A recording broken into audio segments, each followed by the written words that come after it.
നമസ്കാരം. The path is the goal എന്ന discussion സീരീസിൻ്റെ അടുത്ത സെഷനിലേക്ക് വീണ്ടും സ്വാഗതം. നമുക്ക് മെഡിറ്റേഷൻ ചെയ്യാം. കണ്ണുകൾ അടച്ച് ശാന്തമായിരിക്കൂ.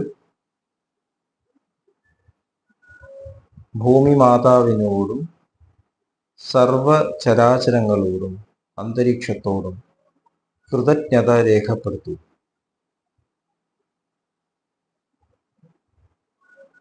ഭൂമി മാതാവിൽ നിന്നുമുള്ള ഹീലിംഗ് എനർജി കാലുകളിലൂടെ പ്രവേശിച്ച് ശരീരം മുഴുവൻ വ്യാപിക്കുന്നതായും ശരീരത്തിലെ എല്ലാ ഭാഗങ്ങളെയും എല്ലാ കോശങ്ങളെയും റിലാക്സ് ചെയ്യാൻ സഹായിക്കുന്നതായും അനുഭവിക്കൂ.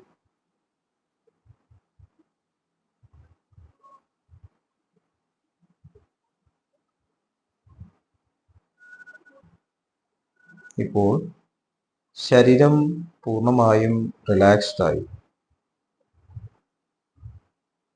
ഈ റിലാക്സേഷൻ ഹൃദയത്തിൽ അനുഭവിക്കും. ശ്വാസം ദീർഘമായി ഉള്ളിലേക്കെടുക്കും. ഹൃദയത്തിൽ സ്നേഹം നിറയുന്നതായി അനുഭവിക്കൂ. ശ്വാസം പുറത്തേക്ക് വിടുമ്പോൾ പ്രപഞ്ചം മുഴുവൻ സ്നേഹം നിറയുന്നതായി അനുഭവിക്കൂ.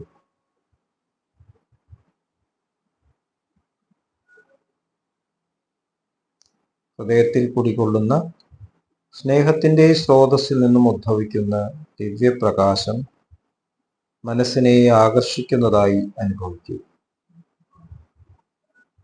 ആ ദിവ്യപ്രകാശത്തിൽ ധ്യാനം ആരംഭിക്കൂ. മനസ്സിൽ ചിന്തകൾ വരുന്നുണ്ടെങ്കിൽ മൃദുവായി അവയെ അവഗണിക്കുക.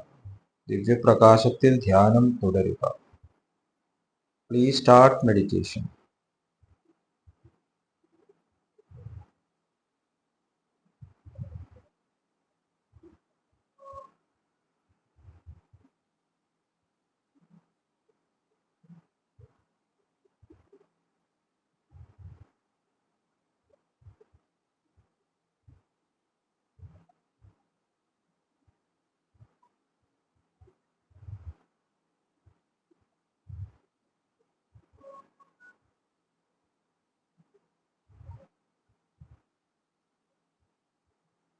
ഓക്കെ, കണ്ടീഷൻ നിലനിർത്തി പതുക്കെ കണ്ണുകൾ തുറക്കൂ.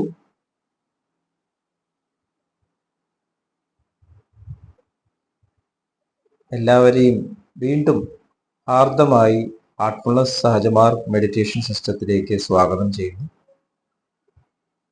ഈ സിസ്റ്റത്തിൽ ജോയിൻ ചെയ്യണമെങ്കിൽ ഇൻട്രൊഡക്ടറി സിറ്റിംഗ്സ് ആവശ്യമുണ്ട്. അത് എങ്ങനെ എടുക്കണം എന്നതിൻ്റെ ഡീറ്റെയിൽസ് ഡിസ്ക്രിപ്ഷൻ ബോക്സിൽ കൊടുത്തിട്ടുണ്ട്. ഈ ജീവിതം ഒരു എഡ്യൂക്കേഷൻ ആണ് എന്ന് നമ്മൾ ഡിസ്കസ് ചെയ്തു. എഡ്യൂക്കേഷൻ എന്ന് പറയുമ്പോൾ സ്കൂളിൽ പഠിക്കുന്നത് മാത്രമല്ല, നമ്മുടെ ജീവിതാരംഭം മുതൽ ഈ ഭൂമിയിൽ നമ്മൾ പിറന്നതിന് ശേഷം പിന്നെ അങ്ങോട്ടുള്ള അനുഭവങ്ങളെല്ലാം നമുക്ക് ശരിക്കും എഡ്യൂക്കേഷൻ നൽകുന്ന അനുഭവങ്ങളാണ്. നമ്മുടെ തന്നെ ഉള്ളിലുള്ള ആ പ്യൂരിറ്റീനെ, പൂർണ്ണതയെ എല്ലാ സ്ഫിയേഴ്സിലും എല്ലാ തുറകളിലും മാനിഫെസ്റ്റ് ചെയ്യാൻ നമ്മൾ പ്രാപ്തരാവണം. ഇതിനാണ് എഡ്യൂക്കേഷൻ. അതുകൊണ്ടാണ് എഡ്യൂക്കേഷൻ ക്യാരക്ടറിലേക്ക് നയിക്കണം എന്ന് പറയുന്നത്. എഡ്യൂക്കേഷൻ ക്യാരക്ടറിലേക്ക് നയിച്ചില്ലെങ്കിൽ ആ എഡ്യൂക്കേഷൻ വാല്യൂലെസ് ആണ് എന്ന് മഹാത്മാഗാന്ധിജി പറഞ്ഞിട്ടുണ്ട്. അപ്പൊ നമ്മൾ ഈ ജീവിതാനുഭവങ്ങളിലൂടെ കടന്നു പോകും. ഒരാളോട് ചോദിച്ചു കഴിഞ്ഞാൽ, എന്തിനാണ് നിങ്ങൾ ഇത്രയൊക്കെ പണിയെടുക്കുന്നത്, എന്തിനാണ് പഠിക്കുന്നത്? അപ്പോൾ പറയും, എനിക്ക് സന്തോഷം സമാധാനവും ഉള്ളൊരു ജീവിതം വേണം, അതിന് വേണ്ടിയിട്ട് ഞാൻ പ്രയത്നിക്കുന്നു. സ്വാമി വിവേകാനന്ദന്റെ ഒരു കഥ ഇത് വളരെ നല്ലൊരു ഉദാഹരണമാണ്. അപ്പോൾ വിവേകാനന്ദൻ ചിക്കാഗോയിലേക്ക് മുമ്പ് ഒരു ഡോക്ടറെ കണ്ടുമുട്ടിച്ചത്. അപ്പോൾ ഡോക്ടർ സ്വാമി വിവേകാനന്ദനോട് പറയുകയാണ്, അങ്ങ് എന്തിനാണ് ഈ ചെറുപ്പത്തിൽ ഇങ്ങനെ കാഷായ വസ്ത്രം കൊടുത്ത് നടക്കുന്നത്? അങ്ങ് ജീവിതത്തിന്റെ സുഖങ്ങളൊന്നും അനുഭവിക്കുന്നില്ലല്ലോ. അപ്പോൾ വിവേകാനന്ദൻ ഡോക്ടറോട് ചോദിച്ചു, എൻ്റെ കാര്യം അവിടെ ഇരിക്കട്ടെ, അങ്ങ് എങ്ങോട്ടാ പോകുന്നു? അങ്ങ് പറഞ്ഞു, ഞാനൊരു ഡോക്ടറാണ്, ഉപരിപഠനത്തിന് ഞാൻ USA പോവാണ്. ഈ പഠനം കഴിഞ്ഞാൽ നിങ്ങൾ എന്ത് ചെയ്യും? പറഞ്ഞു ഞാൻ അവിടെ തന്നെ പ്രാക്ടീസ് ചെയ്യും. അത് കഴിഞ്ഞാൽ എന്ത് ചെയ്യും? പറഞ്ഞു ഞാൻ വേറൊരു ഡോക്ടർ ലേഡിയെ കല്യാണം കഴിക്കും. പിന്നീട് എന്തുണ്ടാവും? അപ്പോൾ പറഞ്ഞു എനിക്ക് നല്ല പ്രാക്ടീസ് ഉണ്ടാവും, കുട്ടികളുണ്ടാവും, കുട്ടികളെ ഡോക്ടേഴ്സ് ആക്കും. പിന്നെ എന്ത് ചെയ്യും എന്ന് പറഞ്ഞപ്പോൾ ഞങ്ങളൊരു ഹോസ്പിറ്റൽ പണിയും, പിന്നെ ഹോസ്പിറ്റലിന്റെ ബ്രാഞ്ചസ് പണിയും, പിന്നെ ഇന്ത്യയിലെ അതിന്റെ ബ്രാഞ്ചസ് പണിയും, ഇങ്ങനെ കുറേ പറയും. അപ്പൊ സ്വാമി വിവേകാനന്ദൻ പിന്നെയും ചോദിക്കുകയാണ് എന്നിട്ട്. അപ്പൊ അവസാനം ഡോക്ടർ പറയും ഞാൻ മരിക്കുന്നു. അപ്പൊ സ്വാമി വിവേകാനന്ദൻ പറഞ്ഞു ഇങ്ങനെ മരിക്കാനായിട്ടാണ് ഇത്രയും പണിയെടുക്കുന്നത്, അതിന് ഈ കടലിലേക്ക് എടുത്ത് ചാടിയാൽ പോലെ എന്ന് ചോദിക്കാൻ. അപ്പൊ നമ്മൾ വിചാരിക്കുന്നത് സന്തോഷം, ഹാപ്പിനെസ് എന്ന് പറയുന്നത് എവിടെയോ ആണ്, വിദൂരമായിട്ടൊരു ഭാവിയിലാണ്. പതഞ്ജലിയുടെ യോഗശാസ്ത്രത്തിൽ നിയമം ആണ് നമ്മൾ ഡിസ്കസ് ചെയ്യുന്നത്. അതില് രണ്ടാമത്തത് സന്തോഷം എന്നാണ്. സന്തോഷം. അപ്പൊ സന്തോഷം എന്ന് പറയുന്നത് എന്തൊക്കെയോ ചെയ്താൽ മാത്രം കിട്ടുന്ന ഒരു കാര്യമാണ് എന്ന് നമ്മൾ ധരിച്ചുപോയി. നമ്മൾ സന്തോഷം ലഭിക്കുന്നതിന്റെ ആ ഒരു സീക്വൻസ് ഒന്ന് ആലോചിച്ച് നോക്കിയാൽ കൂടുതൽ വ്യക്തമാവും. നമ്മളൊരു പ്രവൃത്തി ചെയ്യുന്നു, പ്രവൃത്തി ചെയ്യുമ്പോൾ നമുക്ക് ആഗ്രഹിക്കുന്ന ഫലം ലഭിക്കുന്നു. അപ്പൊ എന്താ ഉണ്ടാവുന്നത്? മനസ്സ് സെറ്റിലാവുന്നു. സന്തോഷം എവിടെ കിട്ടിയത്? മനസ്സ് സെറ്റിലായതാണ്. ഇനി വിചാരിച്ച രീതിയിൽ നടന്നില്ലെങ്കിലോ മനസ്സ് സെറ്റിൽ ഉണ്ടാവില്ല, നമുക്ക് സന്തോഷം ഉണ്ടാവില്ല, സ്ട്രെസ്ഡ് ആവുന്നു, പിന്നെയും ചെയ്തു നോക്കും. അപ്പൊ സന്തോഷം ഉണ്ടാവുന്നത് മനസ്സ് സെറ്റിൽഡ് ആവുന്നതാണ്. മനസ്സ് എവിടെയാണ് സെറ്റിൽ ആവുന്നത്? മനസ്സ് അതിന്റെ ഉറവിടത്തിൽ സെറ്റിൽ ആവുന്നു. മനസ്സിന്റെ ഉറവിടം എവിടെയാണ്? നമ്മുടെ ഉള്ളിൽ തന്നെ. അപ്പൊ സന്തോഷം എന്നുള്ള അനുഭവം നമ്മുടെ ഉള്ളിൽ തന്നെയാണ്. സന്തോഷവും കണ്ടന്റ്മെന്റും, സംതൃപ്തിയും ഒന്നിച്ചു പോകുന്ന കാര്യം. സംതൃപ്തനായിട്ടുള്ള ഒരു വ്യക്തിയാണ് സന്തുഷ്ടനാവുന്നത്. നമ്മൾ സാറ്റിസ്ഫാക്ഷൻ എന്നുള്ളൊരു പദം ഉപയോഗിക്കാറ്. സാറ്റിസ്ഫാക്ഷൻ എന്ന് പറയുമ്പോൾ എന്തെങ്കിലും ചെയ്തിട്ട് കിട്ടുന്ന ഒരു സമാധാനത്തിനാണ് സാറ്റിസ്ഫാക്ഷൻ എന്ന് പറയുന്നത്. ആഗ്രഹ പൂർത്തീകരണം നടന്നു കഴിയുമ്പോൾ ഉണ്ടാവുന്ന ഒരു സെറ്റിൽഡ് മനസ്സ്. കണ്ടന്റ്മെന്റ് അങ്ങനെയല്ല, ഓൾറെഡി സെറ്റിൽഡ് മനസ്സ്. Contented with what I M having. ഇപ്പോൾ ഉള്ള ഈ സ്ഥിതിയിൽ ഞാൻ കണ്ടന്റഡ് ആണ്, സംതൃപ്തനാണ്. ഉള്ളതിൽ സന്തോഷിക്കുക എന്നൊക്കെ നമ്മൾ കേട്ടിട്ടുണ്ട്. എന്താണ് ഉള്ളത്? മലയാളത്തിൽ ഈ പദം നമ്മൾ ഉപയോഗിക്കണം. ഉള്ളത് ഒന്ന് മാത്രമേ ഉള്ളൂ, ഉണ്മ. അതിൽ സന്തോഷിക്കുക. നമുക്ക് ആവശ്യമുള്ളതെല്ലാം ഇവിടെ ഉണ്ട്. നമ്മൾ അതിന് വേണ്ടിയിട്ട് ഒരുപാട് അധ്വാനിക്കേണ്ട കാര്യമില്ല. അപ്പൊ നമ്മൾ ആദ്യം സ്റ്റാർട്ട് ചെയ്യേണ്ടത് കണ്ടന്റ്മെന്റിൽ നിന്നാണ്.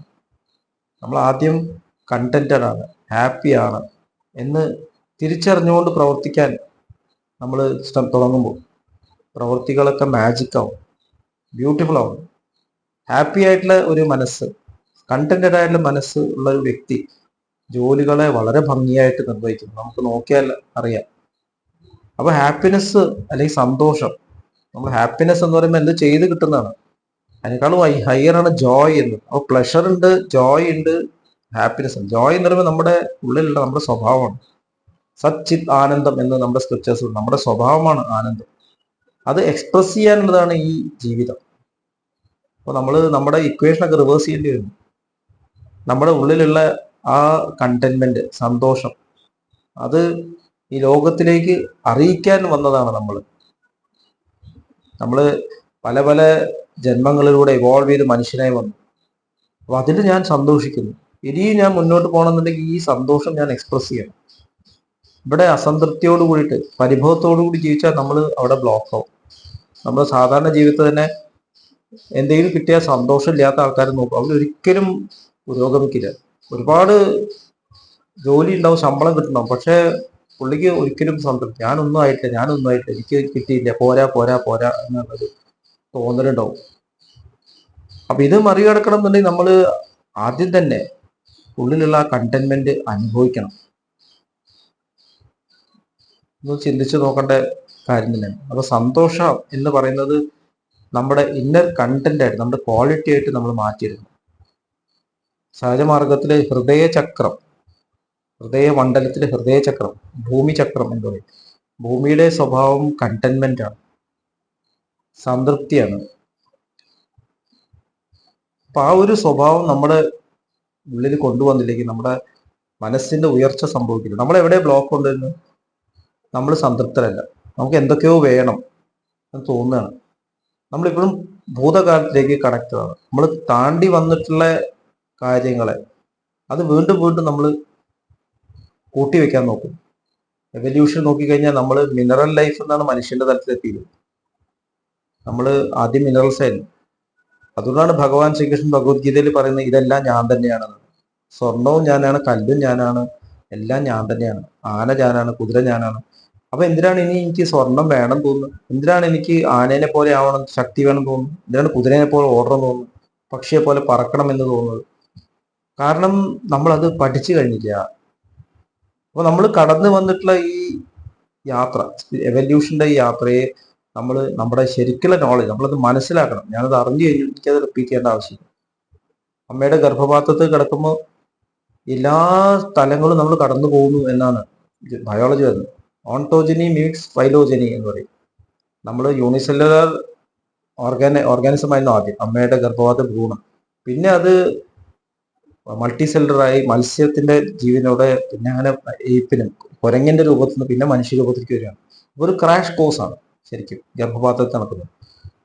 അപ്പൊ ആ സമയത്ത് നമ്മൾ ഇത് ഒന്നുകൂടി പഠിച്ച് ഇനി ഭൂമിയിൽ വരുമ്പോൾ ഇതൊന്നും നിങ്ങൾ ചെയ്യേണ്ട ആവശ്യമില്ല. ഇനി നിങ്ങൾ ജീവിക്കുന്ന മനുഷ്യനെ പോലെ ഹ്യൂമെയിനായിട്ട് സ്നേഹം റേഡിയേറ്റ് ചെയ്യുന്ന, കമ്പാഷൻ റേഡിയേറ്റ് ചെയ്യുന്ന വ്യക്തിത്വങ്ങളായിട്ടാണ് ഭൂമിയിൽ ജീവിക്കേണ്ടത് എന്ന് മനസ്സിലാക്കാനാണ് ഈ ക്രാഷ് കോഴ്സ്. ഭൂമിയിൽ വരുന്നതോട് കൂടിയിട്ട് നമ്മൾ വീണ്ടും പാസ്റ്റിലേക്ക് പോകും. നമുക്ക് പക്ഷിയെ പോലെ പറക്കണം, നമുക്ക് ആകാശത്തിൽ സാറ്റലൈറ്റ്സ് ഉണ്ടാക്കണം, നമുക്ക് ദൂരെ ദൂരെ പറക്കാൻ പറ്റുന്ന പക്ഷികളെ പോലെ, ഇങ്ങനെയൊക്കെയുള്ള നമ്മുടെ ആഗ്രഹങ്ങൾ കടന്നു വരും. അപ്പൊ ഇതെല്ലാം മാറ്റി നിർത്തിയിട്ട് നമ്മുടെ ശരിക്കുള്ള പർപ്പസ് ഓഫ് ലൈഫ് മനസ്സിലാക്കുകയാണ്. നമുക്ക് സന്തോഷം അന്വേഷിച്ചു പോകേണ്ടി വരില്ല. അപ്പൊ അവിടെയാണ് ഹാർട്ട്ഫുൾനെസ് മെഡിറ്റേഷൻ നമ്മളെ സഹായിക്കുന്നത്. നമ്മളെ സന്തോഷത്തിന്റെ, കണ്ടന്റ്മെന്റിന്റെ ആ ഉറവിടത്തിലേക്ക് ആദ്യം തന്നെ കണക്ട് ചെയ്യാം. ഇതാണ് നിങ്ങൾ, അതാണ് ഇൻട്രൊഡക്റ്റീവ് സിറ്റിങ്സ് എന്ന് പറയുന്നത്. നമ്മൾ യഥാർത്ഥത്തിൽ ഉണ്മയിലേക്ക് നമ്മളെ കണക്ട് ചെയ്യും. എന്നിട്ട് അത് നമ്മുടെ ജീവിതത്തിൽ കൊണ്ടുവരാൻ നമ്മളോട് പറയുകയാണ്. ഈ മെഡിറ്റേറ്റീവ് സ്റ്റേറ്റ് നമുക്ക് ലഭിച്ച ഈ സമാധാനം, മെഡിറ്റേഷൻ ചെയ്യുമ്പോൾ ഡെപ്തിലെ സമാധാനം ലഭിക്കുന്നു. അത് നമ്മൾ ഉപയോഗിക്കണം. നമ്മൾ സ്കൂളിൽ പഠിച്ചിട്ട് പഠിച്ച കാര്യങ്ങളൊക്കെ അപ്പൊ തന്നെ മറന്നുപോകണമെങ്കിൽ ഞാൻ പഠിച്ചതുകൊണ്ട് എന്താ കാര്യം? നമ്മൾ ഈ മെഡിറ്റേറ്റീവ് സ്റ്റേറ്റിനെ ജീവിതത്തിലേക്ക് കൊണ്ടുവന്നിട്ട് നമ്മുടെ സ്വഭാവമായിട്ട് കാണിക്കും. കണ്ടന്റ്മെന്റ് എല്ലാ സ്ഥലത്തിലും കണ്ടന്റഡ് ആയ ഒത്തിരി കംപ്ലൈൻറ്റ് ചെയ്യില്ല, എപ്പോഴും ഗ്രേറ്റ്ഫുൾ ആയിരിക്കും. എന്ത് പ്രവൃത്തി നടക്കുക അതിൽ എൻ്റെ ഭാഗം എന്താണെന്ന് ചിന്തിച്ചിട്ട് അതിൽ പാർട്ടിസിപ്പേറ്റ് ചെയ്യും. തീരെ വയ്യെങ്കിലും പറയും ഞാനുണ്ട് നിങ്ങളോടൊപ്പം, മനസ്സിന്റെ നിങ്ങളോടൊപ്പം ഉണ്ട്, ഞാൻ പ്രാർത്ഥനയോടെ നിങ്ങളോടൊപ്പം ഇരിക്കാം എന്ന് നമ്മൾ ചിന്തിക്കും. അപ്പോൾ കണ്ടന്റഡ് ആയിട്ട് ഒരാൾക്കാണ് ലോകത്തിൽ മാറ്റങ്ങൾ കൊണ്ടുവരാൻ സാധിക്കും. അല്ലെങ്കിൽ കണ്ടന്റഡ് അല്ലെങ്കിൽ ഒന്നും ചെയ്യാൻ പറ്റില്ല. എല്ലാം ചെയ്യുന്നുണ്ടാവും, പക്ഷെ അതൊക്കെ ആർക്കും ഒരു പ്രയോജനമില്ലാണ്ടായിട്ട് മാറും.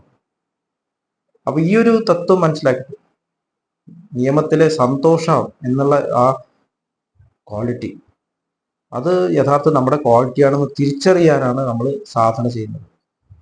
സഹജമാർഗ സെൻട്രിഫ്യൂഗൽ സിസ്റ്റമാണ്. നമ്മൾ ഉള്ളിൽ നിന്നും പുറത്തേക്ക് പോകും. നമ്മളെ ആദ്യം തന്നെ എത്തിച്ചേരേണ്ട ക്വാളിറ്റീസിലേക്ക് നമ്മളെ കണക്ട് ചെയ്യാം. ക്വാളിറ്റീസിന്റെയും അടിസ്ഥാനമായ സ്നേഹത്തിലേക്ക് കണക്ട് ചെയ്യും. എന്നിട്ട് നിങ്ങൾ ജീവിച്ച് അത് നിങ്ങൾ മനസ്സിലാക്കും, പ്രാക്ടിക്കലാക്കും. അങ്ങനെയാണ് നമ്മൾ ഈ സ്പിരിച്വൽ യാത്ര നടത്തുന്നത്. ഇത്രയും പറഞ്ഞുകൊണ്ട് ഇന്നത്തെ സെഷൻ നമുക്ക് ഇവിടെ അവസാനിപ്പിക്കാം.